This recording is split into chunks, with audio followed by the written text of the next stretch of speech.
કોણ છો ભાઈ? અંદર જવાની મનાઈ છે. હું મેઘવાળ સમાજનું મુખી છું. આ મારી દીકરી ડાલીબાઈ છે. તો તમને પ્રવેશ ન અપાય. જાઓ, પાછા જાઓ. ભાઈ, રામદેવ મારા વીરા છે. એમણે મને બહેન માની છે. આજે રક્ષાબંધન છે ને મારે એમને રાખડી બાંધવી છે.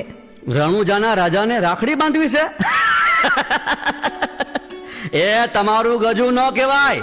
હાલો, હાલતા થાવ અહીંથી. ખબરદાર, અહીં કોઈ ઊંચ નીચનો ભેદ નથી. ડાલીબાઈ મારી બહેન છે. આવવા દો એમને. જેવી આજ્ઞા. શું વાત છે રામદેવ? રામદેવ, કેમ ગુસ્સામાં છો દીકરા?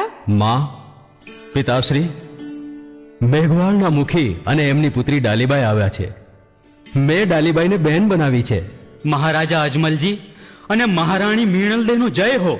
મહારાજ, મહારાણી તમારો લાલ જુગ જુગ જીવે. ભલે પધાર્યા મુખી. ડાલીબાઈને મેં ઘણી સમજાવી કે આપણાથી કુંવરસાને રાખડી બાંધવા ન જવાય, પણ એ તો રામદેવ મય થઈ ગઈ છે. રાત દિવસ રામદેવની ભક્તિ કરે છે. અમારે મન સૌ સરખા છે. ભગવાન શ્રી રામ કેવટરાજને ભેટ્યા હતા, શબરીના એઠા બોર ખાધા હતા, તો પછી ભેદભાવ રાખનાર આપણે કોણ?